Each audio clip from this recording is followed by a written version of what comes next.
ঘটনাটা যদি একটু বলতেন কিভাবে দেখলেন, আপনি কোথায় ছিলেন? ভাই আমি অফিসে ছিলাম, অফিস থেকে বাসার থেকে ফোন হয়ে গেছে যে আপনার ওয়াইফ গলায় ফাঁসি দিছে।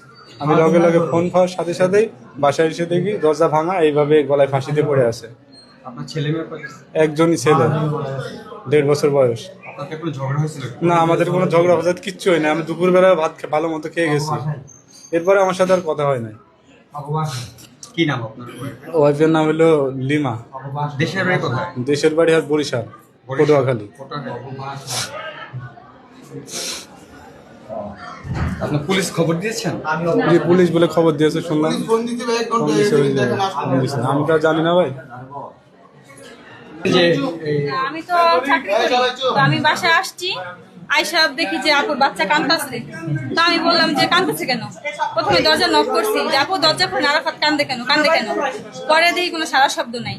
পরে আমি তো কি এরকম তো একদিনও করে না।